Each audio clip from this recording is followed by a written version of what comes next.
bacteria can multiply on its own, but I can't think of anything that can reproduce on its own. I know there are some things, but well, in this game, one Oglop becoming maybe 30 or so, yeah, that's a little weird, shall I say.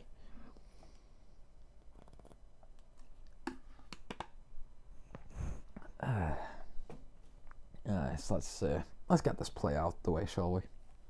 Move on to the move off the fake story onto the real story of the game. I mean, that will take a little time before like things actually I suppose before things actually start getting good, start getting into it, you know, that sort of thing. But well, you know, like on disc one we'll see a bit of story.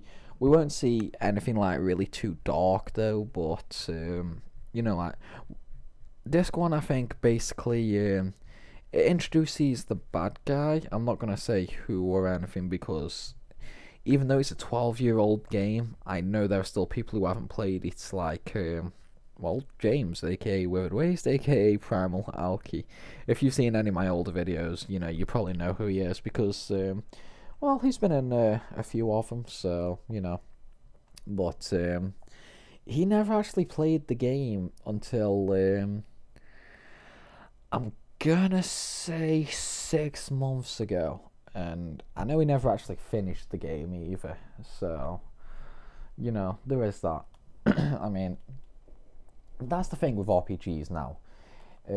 Basically, if you played newer RPGs as opposed to older RPGs, like say you start on newer RPGs and you're like, that's really good, then you hear about all these good old RPGs, you're probably gonna have a bit of a bad time, you know, like oh, excuse me. Like the new RPGs, they're all straightforward. Oh, I've got the hiccups. Oh, bloody hell. But yeah, where was I?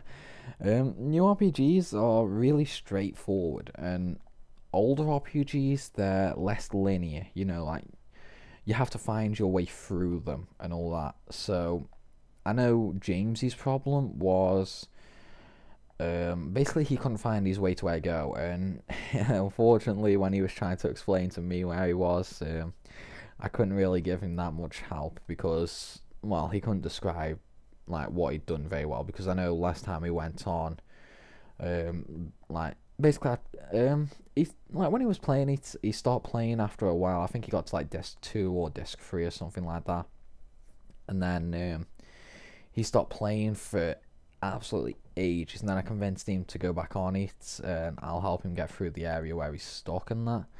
And after that, like, he basically couldn't describe the area very well. He couldn't remember what he last did, so I couldn't tell him where to go, so he pretty much stopped playing. But I suppose with this, you know, he can see the end of the game. You know, he can watch the full story unveil. I mean, I know I'm not reading the text right now, but I mean, hopefully I'm leaving it on long enough for you guys to read as well. But like, it's only going to be for the start of the game. You know, the boring, mundane text that, well, it plays no part in the story at all. Whereas, as later on when we get like to more of the actual storyline, then obviously, you know, I'll read it out, I'll let it play out, so that people who haven't actually played the game can still experience the die-hard story of Final Fantasy.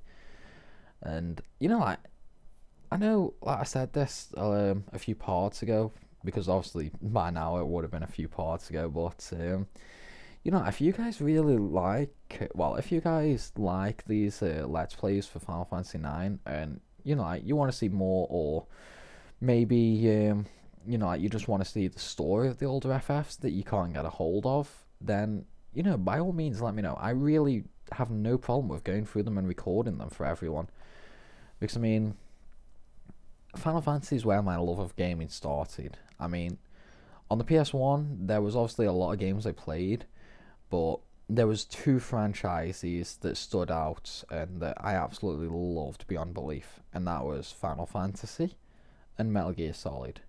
Even to this day, my 2 favourite franchises, you know? I mean, obviously, I've played a lot more RPGs since then, and obviously, there's also, well, COD, there is that. But at the same time, like, obviously, they're completely different game styles, different game types, should I say. I mean, COD is more of a, when I just want to play with some friends, like I want to have a laugh, have some fun, kick some ass, that sort of stuff. Whereas RPGs are more for when, like, I don't really want to talk to anyone, really, I suppose. I mean, obviously, RPGs. Oh, no, okay, let's change that around a bit. COD is for when I want to play with friends, have a laugh, that sort of thing. Whereas RPGs are for when I want to really get involved in a game, that sort of thing. Because obviously the story in RPGs is, well, that's just it. RPGs are pure story. Whereas you've got things like COD, which, well, the campaign on CODs are always like 6 hours long. I mean, Black Ops 2 was phenomenally short. I think I did that in like 3 hours, which is absolutely shocking if you ask me. I mean, like, why create a campaign that small? Whereas at the same time, for COD, you can't really create a campaign that much longer, Where, I mean, that's one thing I enjoy the most about games, and that's the story. That's why I typically love RPGs. I play RPGs a lot more than, well, I'm not going to say a lot more, because when you actually get down to, like, time spent on each individual game, then, yeah, first person shooters and things like that are probably what I spend the most of my time on. But, like, RPGs are, I suppose you could say, my home away from home, if that makes sense. I mean, I suppose in a way it does, but at the same time, in a way it doesn't, Like, RPGs are, I really can't think of a way to describe them, like, for me personally, Like, it's really weird to describe. I mean, for me, I play RPGs as, well, that's the thing, like, I play RPGs because they're RPGs, Like, the story gets... Okay, right, let me try this one last time before I finally try and give up on explaining it.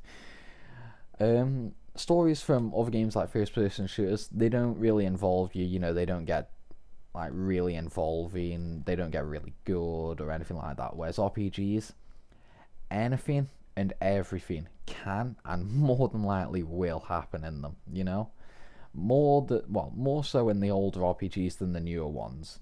Like, that's why I play RPGs, just for that story development.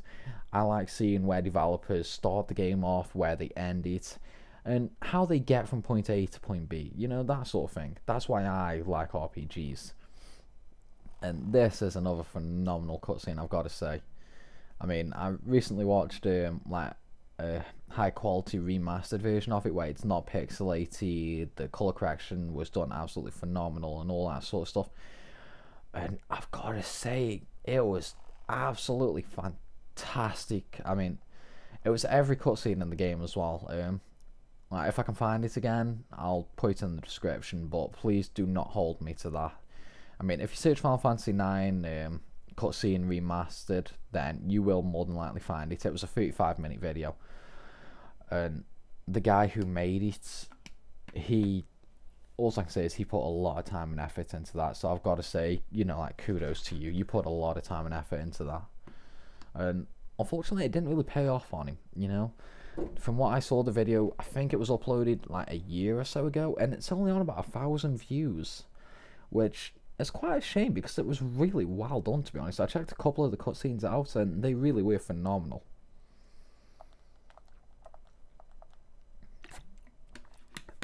More gamma. And sadly, my throat's on its way to going now. So, I mean, I'm going to try and keep the commentary quality, but at the same time, I'm pretty much going to talk a little less. Like, when dialogue's on, I'll read that. That